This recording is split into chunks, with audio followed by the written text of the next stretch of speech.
Assalamualaikum warahmatullahi wabarakatuh. Alhamdulillah hari ini saya berada di Kampung Lete yang di Makassar itu dikenal sebagai Kampung Mandar.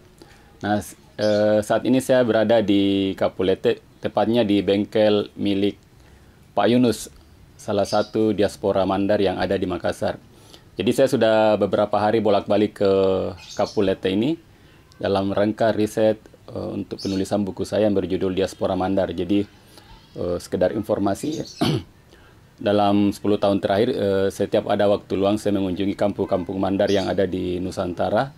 Alhamdulillah sudah ada beberapa kampung. Nah, sayang kalau kampung Mandar yang berada di Makassar ini tidak dimasukkan juga. Jadi sudah beberapa hari ini saya berada di Makassar dan sudah mewawancara beberapa orang, termasuk beberapa tokoh masyarakat Mandar di Kampung Lete ini.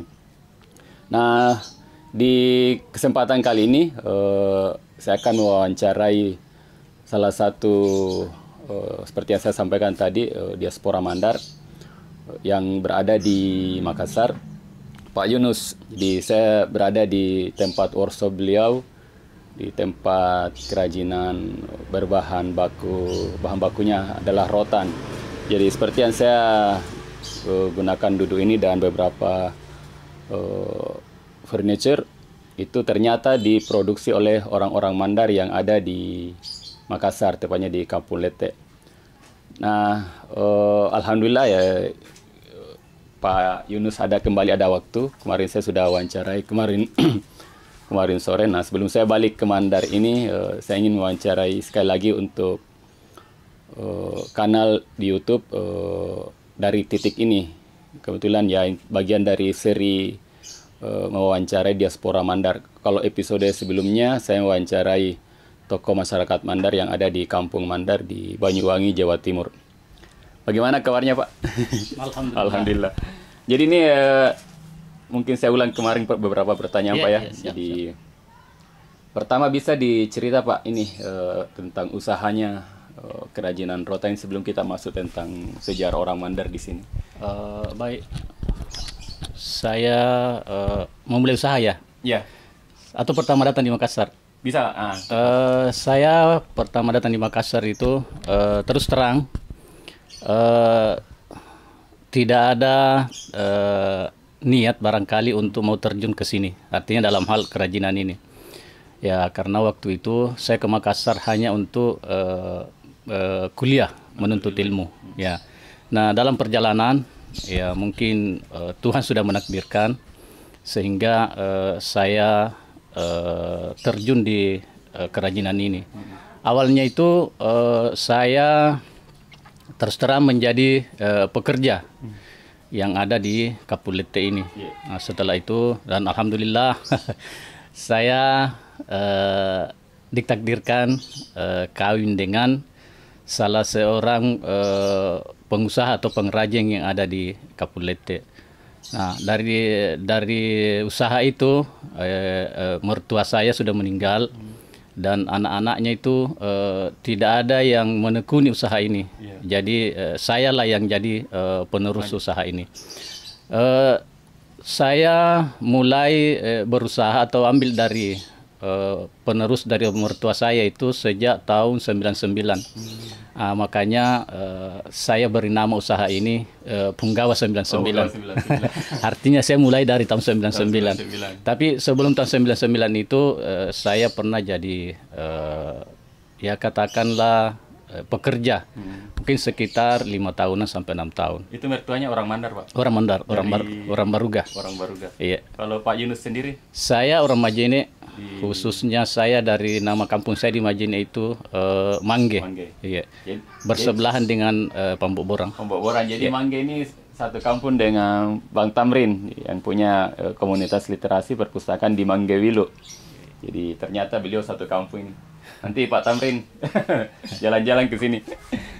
Terus Pak lanjut usaha. Itu dulu waktu buat Pak awal apa saja yang dihasilkan? Waktu itu kan masih terus terang ini usaha kerajinan rotan ini waktu tahun 80-an sampai 90 itu sangat ya saya bilang ya mengidola lah di sini. Masa kemasannya waktu itu. Nah, waktu produksi utamanya itu adalah kursi rotan. Nah, seiring berjalannya waktu, ini kan kita mencari inovasi. Sampai bukan kita bergerak di bidang jenis kursi saja. Ada semacam orang bilang di sini tirai. Nah, sebelumnya itu kan sebelum dari orang tua itu belum ada seperti itu. Nah, terus kerajinan-kerajinan lain seperti parcel, terus ada markisa tempat-tempat markisa. Dan itulah pengembangan dari kursi ke yang ada sekarang ini. Jadi lebih banyak sekarang Pak ya? Lebih banyak variannya sekarang. Lebih banyak. Dari skala produksi mana lebih banyak dulu dengan sekarang Pak? Kalau produksi khususnya khusus kursi jauh lebih banyak waktu tahun 80 sampai 90-an.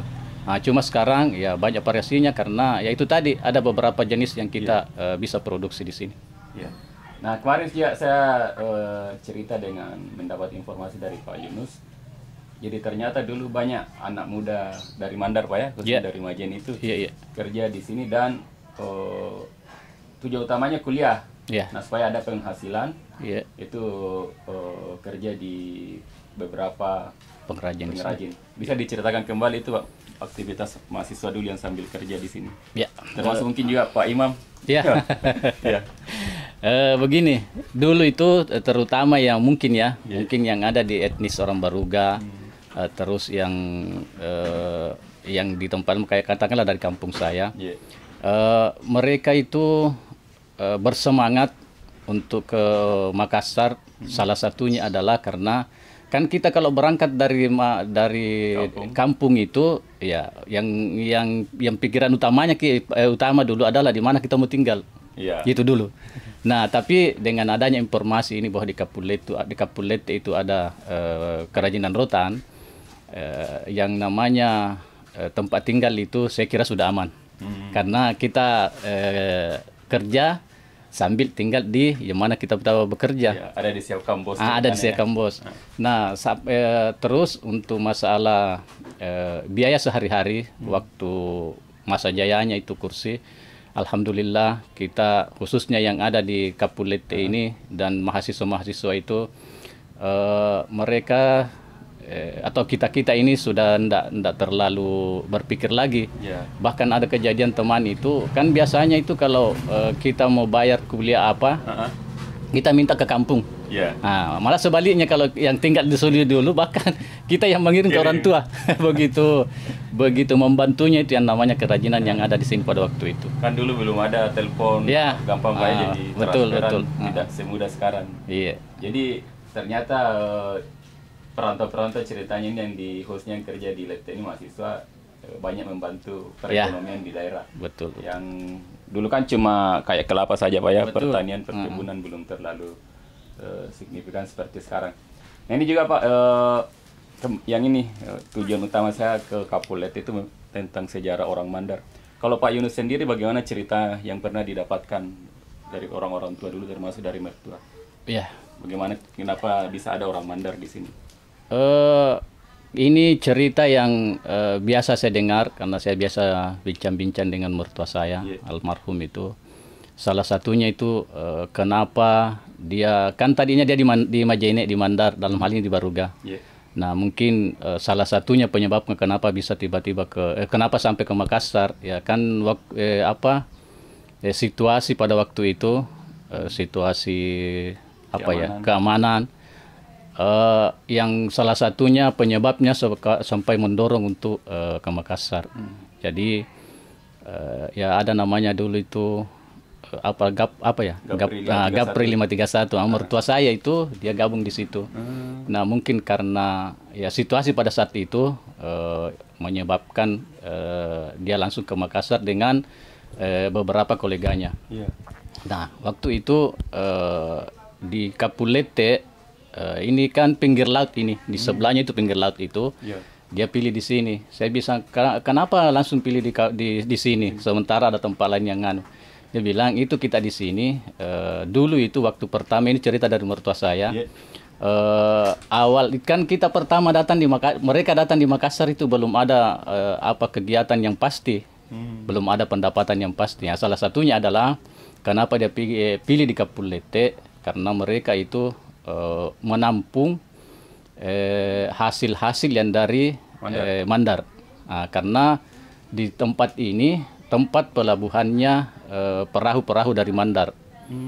Perahu artinya perahu itu mengangkut hasil dari Mandar. Misalnya terus ya kayak kelapa, pisang, minyak kelapa dan sebagainya. Dan mereka salah satunya itu kegiatan mertua saya itu pertama yaitu menampung dan mencarikan pasaran di sini. Jadi belum kerja. Belum masuk di rotan ini. Belum masuk. Nah, seiring berjalannya waktu, ya mungkin karena dia melihat ada peluang ini di Makassar itu kan belum ada yang bikin kerajinan seperti ini. Mereka kan sudah di Mandar itu dalam hal ini di Baruga, mereka sudah ada seperti ini. Jadi mungkin sudah ada pengetahuan. Jadi dia melihat peluang itu, ya maka berdirilah usaha-usaha seperti ini. Kalau mertuanya namanya siapa? Muhammad Puabid. Muhammad Puabid. Iya. Jadi Muhammad Puabid ini salah satu pionir yang ke sini. Nah, tadi Pak Yunus menyebut Gapri 531 kemungkinan pernah bersama Bu Maimunah, Pak ya? Iya, betul. Dan kalau saya dengar dari beliau, ya dia juga bukan cuma seperjuangan, tapi dia ada masih hubungan keluarga yang bisa dikatakan dekat. Jadi sekedar informasi, Bu Maimunah Dutpance itu adalah salah satu pejuang mempertahankan kemerdekaan yang dari Majene bersama suaminya. Jadi cukup terkenal di kalangan veteran. Dan sudah ada buku terbit yang beliau sendiri yang tulis, yang diproduksi, dicetak ulang oleh salah satu penerbit di Sulawesi Barat.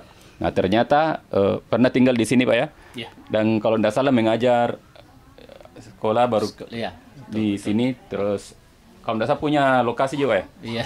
Punya lokasi di ini. Jadi Kapung Lete ini ternyata sangat memiliki sejarah yang cukup menarik berkaitan dengan baik perekonomian orang Mandar sendiri maupun di perjuangan. Nah, saya juga baru tahu ternyata Pak Sekretaris Kabupaten Majene, Pak Ardiansa, ternyata orang sini. Nah, saya bersama sahabatnya. Jadi, Pak Ardiansa ini salam dari Kapung Lete. Bisa dicerita, Pak, ini hubungannya dengan Pak Ardiansa ini? Dan ini tentang tempat ini. Bagaimana, Di? Ya, itu Pak Ardiansa itu mulai dari mamanya, bapaknya beliau itu saya sangat dekat. Saya sangat dekat. Dan beliau pun mengakui bahwa beliau dekat dengan saya. Nah, sampai saudara-saudara mereka itu saya betul-betul ya anggap adik. Dan memang secara kekeluargaan, artinya garis keturunan memang ada tapi sekalipun itu mungkin sudah agak jauh. Tapi saya dengan bapaknya beliau itu hubungan emosional sangat tinggi. Pak Detarandes Burhanuddin. Terus Pak Ardiansa ini saya melihat beliau itu dari kecil, yang saya bisa lihat dari dulu itu beliau itu orangnya sangat sederhana. Itu yang saya lihat sekarang. Dan ya itu dulu, tidak tahu sekarang karena kan dia sudah mudah-mudahan tidak berubah tuh. Tidak berubah. Ya, itu harapan saya, mudah-mudahan tidak berubah karena dia itu sangat sederhana. Sampai kemarin saya ceritakan itu, beliau itu waktu itu dia orang tuanya itu sudah yang namanya motor, mobil, mereka beliau sudah punya. Tapi suatu waktu Pak Ardiansa itu dia sebelum masuk di perguruan tinggi, dia ikut bimbel. Bimbelnya itu bimbingan belajar. Bimbingan belajarnya itu di Jalan Kakatua Ujung, lewati TPRI. Waktu itu dia dia mengatakan sama saya minta tolong tuh diantar ke tempat bimbel saya. Nah, waktu itu saya kan dia waktu ngomongnya di rumah. Jarak rumah saya dengan rumah beliau itu mungkin sekitar 100 meter lah, tidak sampai, sekitar 80 meter. Jadi saya ke rumahnya untuk bermaksud untuk ambil motor. Bonceng pakai motor. Untuk bangkit bonceng pakai motor. Ternyata dia bilang jangan pakai motor. Pakai sepeda. Kebetulan saya ada sepeda. Jadi ya saya boncenglah pakai sepeda. Nah, di situ saya melihat bahwa ya beliau itu orang sederhana. Kenapa tidak menggunakan motor? Motor sudah ada. Sampai suatu waktu tiba di depan sudah dekat tempat bimbelnya ini. Saya melihat orang-orang yang ikut bimbel di situ, ya paling di bawah itu motor, bahkan mobil dan segalanya. Nah, suatu waktu saya mau, saya kasih turun agak jauh dari dari tempat ya, supaya tidak malu. Beliau ini Pak Ardiansa bilang jangan Ki, sampai di depan. Saya bilang banyak, jangan, pokoknya sampai di depan tempat bimbel itu. Nah, di situ saya melihat bahwa ini anak-anak sangat sederhana dan waktu itu ya kelas 3 SMA karena dia bimbel untuk masuk di perguruan tinggi. Dulu di mana rumahnya Pak Ardiansa, Pak, di sini? Tempat lahirnya itu Pak Ardiansa di sini. Di sini. Inilah tempatnya. Jadi Pak Ardiansa ini sekarang tempat lahir beliau ini ya jadi ini. Ya. Dimanfaatkan Pak Yunus. Dan kemarin saya dengar dari Pak Yunus ini banyak Pak Ardiansa di sana, Pak ya. Betul. Jadi ada beberapa lokasinya dari orang tuanya dan pernah terjadi kebakaran, pindah dan ini Pak aset keluarga besar Pak Ardiansa masih ada di sini. Betul. Dan kemarin juga diceritakan, nanti saya bahas panjang di buku saya Pak Ardiansa. Nanti juga saya wawancara dengan beliau. Kuliah awalnya di Unhas, terus lulus di STPDN, kemudian mengabdi di Mamasa dan akhirnya jadi sekretaris Kabupaten Majene. Itu Pak ya. Jadi Pak Ardiansa ini salah satu putra Lete yang berhasil dan bersaudara juga. Banyak menginspirasi ya. Jadi 6 bersaudara Pak ya? 7 tapi 6 yang lulus IPN. Jadi keluarga saudara-saudara Pak Ardiansa itu banyak menjadi orang sukses. Dan bapaknya memang dari dulu anaknya lebih fokus ke pendidikan Pak. Iya, betul. Jadi sama dengan mertua Pak Yunus, tidak ada yang melanjutkan. Tidak ada yang melanjutkan. Jadi dulu apa bisnisnya Pak Burhanuddin? Sama saya. Sama kerajinan rotan. Sama. Makanya saya salah satunya kenapa saya akrab dengan beliau, karena saya ya satu profesi. Jadi kita kemana-mana saja, mau ikut pelatihan, mau cari bahan apa, saya selalu bersama beliau. Jadi itu salah satunya. Terus Pak, ini kapan mulai redup ini Pak, aktivitas khususnya kursi rotan? Mengalami penurunan sejak kita kebakaran tahun 86 kalau bukan sekitar 84 86. Iya, awal tahun 86. Iya, sekitar itu. Nah, setelah itu banyak teman-teman ini setelah pasca kebakaran itu banyak teman-teman yang beralih ke usaha lain. Jadi kan kita dulu ya pokoknya sekitar Mandar, yang namanya Kampung Mandar ini hampir semua kegiatannya itu di kerajinan rotan. Tapi pasca kebakaran itu mereka mencari kesibukan lain. Bahkan ada yang beralih profesi. Nah, dari pasca kebakaran sampai sekarang, khususnya kursi tinggal saya yang bertahan ini. Tapi ada kerajinan-kerajinan lain, ya masih ada beberapa teman. Tapi dia fokusnya di kerajinan yang lain. Tapi bahan yang sama, bahan rotan. Jadi dulu itu pasca kebakaran banyak kolaps Pak ya, kira-kira bangkrutnya kira-kira begitu. Iya, salah satu itu. Menjadi lama tidak ada aktivitas. Jadi para pekerja ini daripada tidak ada kegiatan, mencari aktivitas lain. Nah, lama-lama sudah asik di situ. Ya, dia tidak kembali lagi ke kegiatan seperti ini, kegiatan rotan ini. Iya. Dan selain itu Pak, faktor juga kan katanya ini plastik. Ya, salah satunya kenapa kita tidak bisa kembali seperti tahun 80 90-an itu sudah banyak muncul pesaing. Salah satunya adalah plastik, terus yang kedua adalah kursi kayu. Yang ketiga kursi besi. Tapi alhamdulillahnya adalah setelah kita katakanlah ada saingan, ya kita juga mencari terobosan-terobosan ini. Inovasi. Salah satunya adalah kita kombinasi antara kayu dengan rotan, kayu dengan besi. Sampai akhir-akhir ini bahkan banyak yang rangkanya dari besi, kita yang nyamannya dari rotan. akhir-akhir ini. Nah, itulah salah satu mungkin hikmah.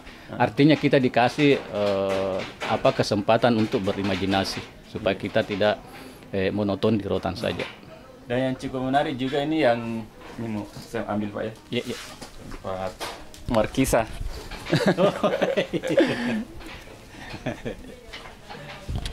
Jadi ini saya baru tahu ternyata ini diproduksi oleh orang-orang Mandar di Kapulete. Dulu kan waktu kalau kita ke Makassar ya biasa oleh-oleh roti dan Markisa. Betul, betul. Nah ini wadahnya. Nah ini saya baru tahu ini Pak waktu saya jadi memang dulu ini Pak sampai sekarang masih banyak diproduksi masih Pak ya. Dan ini sekedar informasi bahwa sekitar 4 bulan lalu alhamdulillah saya dapat order ini yang lumayan bagus lah. Karena saya bisa penuhi permintaan daripada customer itu sekitar 600 biji per minggu. Dan alhamdulillah tertutupi. Ini bahannya rotan ini. Rotan semuanya. Rotan semua. Nggak ada. Apa istilahnya Pak nih? Di tempat Markisa tetap ya keranjang Markisa kalau keranjang kita Markisa. Di sini. Keranjang Markisa. Ini kalau buat ini Pak berapa menit ini kalau yang sudah ahli? Sebentar sekali nih. Perhitungan ya mungkin sekitar 15 menit. 15 menit. Iya. Tapi kalau kita pekerjaan banyak, ini tidak dikerja satu orang. Dibagi, ada yang khusus bikin di bawah ini, setelah itu ada lagi yang di atas ini.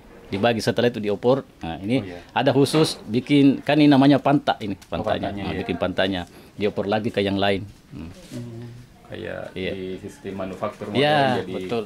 Ada terpisah-pisah misalnya mobil ada yang kerja betul. ada yang kerja kacanya. Ternyata seperti ini juga Pak ya. Tapi itu kalau dalam jumlah yang kayak ya banyak, tapi kalau 10-12 biji enggak. Terus ini kalau kursi seperti ini kalau Pak Yunus kerja berapa ini dalam satu hari bisa? Kalau kita kembali ke tahun 80 tahun 90-an itu dalam satu hari bisa sampai 12 biji dalam satu hari. Tapi untuk sekarang ya kan pertama itu kenapa waktu itu kenapa kita agak cepat kerjanya dan semangatnya beda. Mungkin semangatnya tidak beda, tapi caranya yang beda. Waktu itu kenapa kita agak cepat? Karena pertama waktu itu dari segi ekonomi, berapapun yang jadi pada waktu itu yang habis. Pasti terjual laku. Nah, sekarang ini ya itu tadi. Kenapa? Karena kita waktu itu tahun 80-90-an itu mutu ya mungkin tetap kita perhatikan, tapi kalau kita mau urut ya mungkin nomor kesekian lah. Masalah mutu. Nah, sekarang ini dengan adanya persaingan mebel yang lain, rotan apa dan segala besi dan segalanya, itu mutu hampir kita nomor satukan. Dinaikkan mutunya supaya kita bisa bersaing. Nah, itulah salah satu kenapa sekarang ini agak lama membikinnya, karena itu tadi kita mutunya. Terus yang kedua, bahan yang kita pakai, kita pilih bahan yang betul-betul kualitas bagus. Dan itu salah satunya. Juga disampaikan bahwa sekarang sebagian orang beli bukan karena kebutuhan, tapi itu betul. Ada nostalgia. Betul. Nah, ini pengalaman juga dari customer selama ini. Biasa saya tanya itu kenapa kita dia bilang ini di depan rumah saya ini kan dulu ini kursi rotan ini orang beli betul-betul karena dia butuh untuk diduduki. Nah, sekarang ini ada ini pendapat saya ya. Ada pergeseran saya lihat mereka beli itu bukan karena salah ya memang untuk diduduki, tapi salah satunya adalah karena rotan ini ada nilai tersendiri bagi mereka. Nilai sejarahnya. Artinya rotan ini sudah dianggap barang yang tidak gampang didapat untuk sekarang ini. Jadi sudah bergeser nilainya. Dianggap sudah benda sini. Ya, betul. Nah, terus ini Pak kembali lagi tentang Kapulete ini Pak. Suasananya Pak sama ini dulu Pak. Rumah panggung banyak dulu Pak atau bagaimana? Dulu itu hampir begitu kita masuk ini kan yang identik dengan Kampung Mandar lorong ini. Semua rumah di sini tidak ada rumah batu. Semua rumah panggung. Tapi pasca kebakaran, ya mereka sudah kayak gini, mereka sudah tidak bangun lagi rumah panggung. Jadi mulai dari depan itu rumah panggung semua ke belakang ini. Nah, waktu itu sekedar informasi juga bahwa waktu kebakaran itu dari 80 rumah yang terbakar, ya 80 rumah yang 84 kah? Cuman 4 rumah yang bukan orang Mandar. Jadi sebagian besar itu Iya, semua orang Mandar. artinya apa? Kebakaran waktu itu betul-betul orang Mandar yang paling merasakan. Dan yang semua terbakar itu semua rumah panggung. Termasuk yang rumahnya Pardiansa yang saya tempat ini. Rumah panggung dulu ini. Jadi apa yang sangat berpengaruh tuh memang. Kira-kira masih ingat Pak dulu gara-gara apa itu bisa? Ya memang tidak ada informasi yang paling tapi yang berkembang itu adalah penyebabnya kompor meledak. Iya. Itu anunya. Kompor karena kan dulu tuh belum ada gas masih Ya, minyak tanah. betul, kompor minyak tanah. Ya sementara menggoreng itu goreng-gorengannya dia penjual gorengan. Nah, itu yang meledak waktu itu. Terus ini Pak, kamu pantai ceritanya dulu kan? Ya, di sebelahnya ini. Sebelahnya kan belum seperti kita di kampung kan di pesisir. Kalau mau buang air di pantai juga begini dulu Pak. Dan saya masih mengalami seperti itu. Kalau kita mau mohon maaf ini buang hajat itu kita ke pinggir laut dan kan di sebelahnya lorong ini masih ada pohon-pohon bakau. Nah, disitulah kita laki-laki perempuan. Ya, laki-laki perempuan. Kalau sumber airnya dulu Pak, bagaimana air minum misalnya? Kalau di sini air minum belum ada yang namanya air pump. Yang ada adalah sumur bukan sumur bor, sumur digali. Itu pun bisa dihitung jari di sini yang punya itu Jadi kalau kita mengambil air itu ya kita ke rumahnya tetangga, rumahnya keluarga untuk ambil air. Itu termasuk untuk diminum. Untuk diminum kita ambilnya agak jauh dari sini. Di sekitar lorong 13 ada juga di Cendrawasih. Kerang Pak atau sumur? Sumur. Tapi memang sumurnya bagus untuk diminum waktu itu. Terus ada sungai Pak di sini dulu? Tidak ada atau untuk mandi-mandi anak-anak apa? Nggak ada sungai, tapi yang ada istilahnya kalau di sini yang kanal. Kanal. Tapi kalau anak-anak di sini kalau dia kayak sungai tapi itu pun kalau musim hujan airnya bertambah. Iya, jadi cukup berubah. Nah, ini kemarin saya riset saya mengumpulkan citra satelit 20 tahun terakhir itu memang cukup signifikan perubahan. Jadi saya juga mempelajari ada peta Belanda saya dapat yang ada yang kurang lebih 150 tahun lalu, ada juga yang 100 tahun. Memang batas pantai itu cuma di sini, cuma ya tidak sampai 50 meter dari sini kira-kira ya. Nah sekarang itu sudah mungkin sampai 2 kilo di Tanjung Bunga.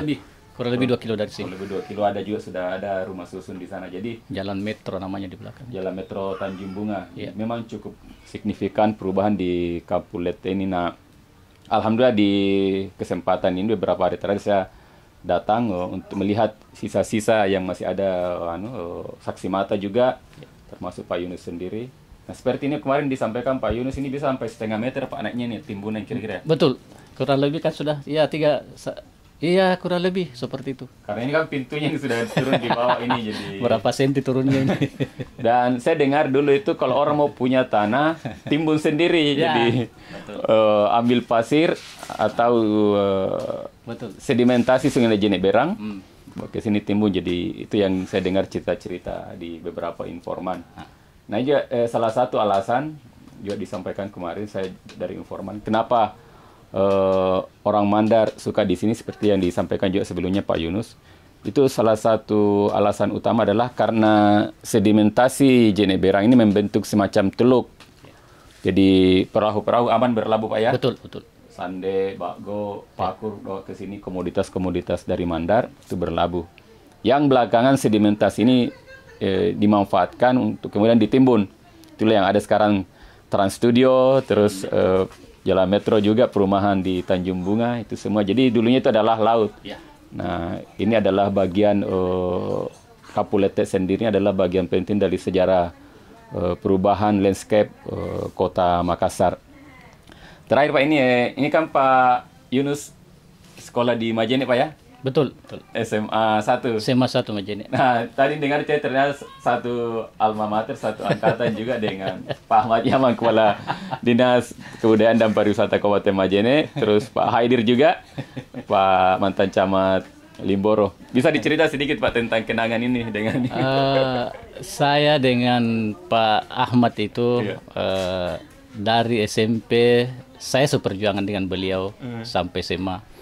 Nah, yang agak aneh itu karena begitu kita tamat SMA, ya kita kan sama-sama berpencar ini.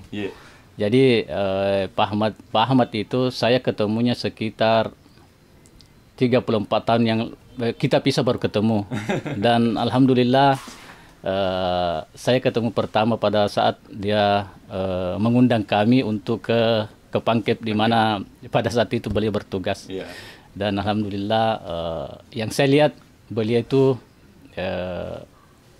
apa ya? Tidak ada perubahan. Tidak ada perubahan, masih kayak waktu kita SMA dulu. Dulu itu waktu SMA bagaimana ceritanya itu Pak? Kan bawa dari ini Mangge apa? Iya. Ahmad dari Rangas. Saya keluar kan saya tinggal di Mangge ini. Pak Ahmad itu dari Rangas. Jadi hampir bisa dikatakan bahwa saya setiap hari sama-sama beliau naik sepeda itu. Mulai dari berangkat, begitupun pulangnya. Kita barengan naik sepeda. Naik sepeda. Termasuk Pak Haidir yang dari kalau Pak Haidir itu saya ketemunya di SMA, mulai kelas 1 sampai kelas 3. Beliau sama-sama dengan saya di kelas 1. Tapi begitu penjurusan, ada namanya dulu memilih jurusan, nah kita tidak sama-sama lagi. Tapi sekarang kalau alhamdulillah kalau ada reuni-reunian kita tetap sama-sama beliau. Nah juga ini ternyata satu alumni juga dengan Pak Idris DP, Pak Muhammad Idris. Salam Pak Sekprov. Jadi Pak Yunus ini adik kelasnya di SMA dan pernah baru-baru. Beliau kelas 3, saya masuk kelas 1. Dan saya ada kenangan dengan beliau waktu saya sama Pak almarhum Pak Suwardi. Saya sama Pak Suwardi, beliau bercanda dengan Pak Idris dan ya betul-betul bercanda, kayak semacam kayak SMA. Candaannya itu bukan candaan-candaan pejabat apa. Saya masih saksi pada waktu itu, pada waktu almarhum, dan kejadiannya itu di jalan, pokoknya di belakangnya PU, kantor PU provinsi. Acara reuni itu waktu acara halal bihalal. Mudah-mudahan Pak Sekprov juga nonton acara ini. Jadi ada adik kelasnya Pak di sini. Terus ini Pak terakhir, ini kan dikenal sebagai Kampung Mandar ya. Nah, apakah paling tidak perhatian pemerintah dari Sulawesi Barat menjadikan ini mungkin ada kegiatan kebudayaan atau apa? Karena bagaimanapun ini berperan penting terhadap memperkenalkan budaya kita di luar Sulawesi Barat. Apa pernah ada Pak, misalnya event-event yang dibuat khusus pemerintah kita di sini, atau mungkin ada harapan Bapak seperti itu ke depan? Terima kasih. Kalau mengenai masalah itu, yang setahu saya selama saya tinggal di sini itu belum ada. Bahkan kami yang kemudian namanya kebudayaan itu justru kami yang memulai di sini. Oh, komunitas masyarakat. Iya, komunitas masyarakat Mandar. Contohnya seperti apa? Pada saat Maulid, kami keliling kampung ini, ada namanya Mardawana itu, kami sudah laksanakan. Terus salawatan keliling kampung ini. Bahkan di luar daripada, kan yang identik dengan Kampung Mandar itu RW 5 ini. Tapi kami keluar dari situ. Keluar dari RW 5 itu salawat keliling kampung waktu itu temanya, dan banyak lagi hal-hal yang mungkin bisa dikatakan sebagai budaya. Salah satunya adalah barasanji keliling rumah kalau ada acara-acara kami laksanakan di sini. Terus yang pernah perhatian pemerintah, dalam hal ini pemerintah Sulawesi Barat, ada Pak Idris dulu waktu ketua KKMSB, dia memberikan beasiswa kepada masyarakat yang ada di domisili di Kapulete ini, dan itu terlaksana. Untuk sekarang ini saya tidak ikuti lagi perkembangannya, apakah masih ada seperti itu. Kalau yang kayak pernikahan di sini Pak masih menggunakan tradisi di Mandar. Kalau misalnya sama-sama orang Mandar menikah. Masih, Pak, ya? masih ada melatigi, dan itu katakanlah orang Mandar kawin dengan orang di luar. Maksudnya bukan sama-sama orang Mandar, tapi itu tetap orang Mandar pertahankan seperti itu. Masih ada melatigi, dan itu tadi warasan apa segala. Itu kami tetap laksanakan di sini. Kalau persepsi orang di luar suku Mandar terhadap ini Pak, bagaimana Pak? Baik atau bagaimana Pak? Saya tidak pernah mendengar secara ucapan, tapi yang saya lihat adalah antusias mereka itu sangat-sangat mengikuti dan sangat menikmati. Nah, artinya apa? Ya, saya melihat menerima hal-hal seperti ini, khususnya yang ada di Kampung Mandar ini. Terus ya, ini sekedar informasi, sebelumnya juga disampaikan Pak Yunus dan Imam Masjid Darul Hijrah, bahwa insya Allah nanti bulan Juni Pak ya, ada haulnya Pak Hafid Imran. Bisa dicerita sedikit siapa ini Pak beliau, Pak Hafid Imran?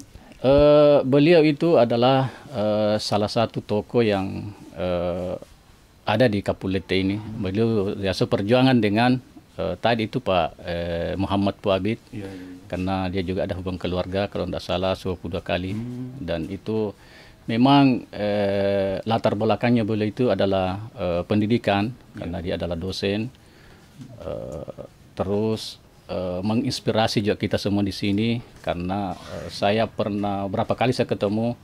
Kalau saya ketemu itu tidak ada kata-kata yang terlalu banyak dari mulut beliau, kecuali papasti kolea namun nama itu foto-foto yang saya dapat dari beliau.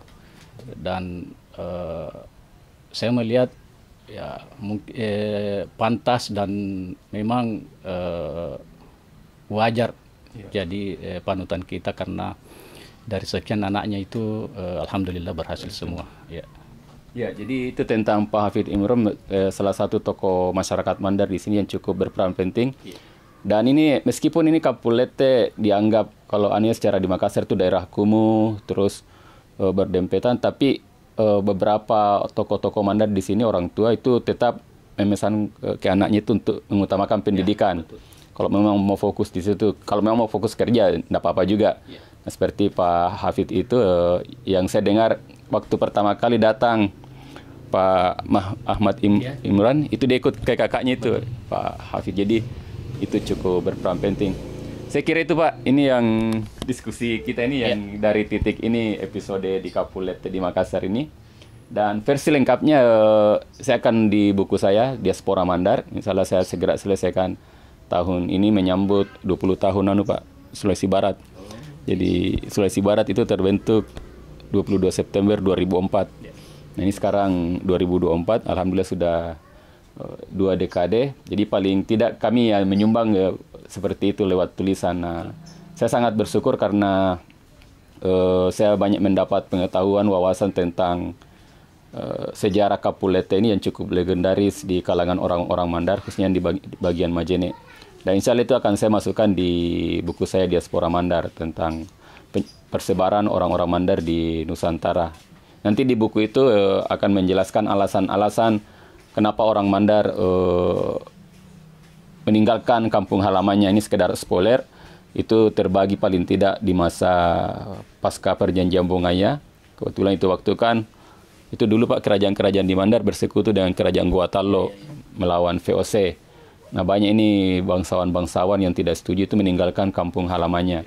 Ada yang ke Bali, ke Jawa Timur, yang seperti saya dapatkan di Banyuwangi. Dan ada juga alasan ketika perang kemerdekaan dan pasca. Misalnya zaman DITI, banyak ini yang bermigrasi ke pulau-pulau kecil, seperti di Pulau Masalembu, di Pulau Pagarungan, dan pulau-pulau di Pangkep. Termasuk juga di Makassar, di Ujung Lero. Jadi itu semua ada alasan-alasan kenapa orang Mandar. Nah, dari situ kita bisa belajar banyak dari nenek moyang kita, ketangguhannya, kekuatan, keberanian untuk meninggalkan kampung halaman dan bekerja di kampung orang. Jadi itu Pak yang ini. Saya sangat mengapresiasi dan berterima kasih pada warga Lete, khususnya Pak Yunus dan keluarga. Jadi mohon maaf kalau ada yang kurang berkenan dari kesempatan kali ini, dan sekali lagi saya mengucapkan terima kasih atas perhatian teman-teman yang menyaksikan podcast dari Titik ini. Wabillahi taufiq wal hidayah. Assalamualaikum warahmatullahi wabarakatuh. Waalaikumsalam. Terima kasih, Pak. Kasih. Semoga sukses, Pak.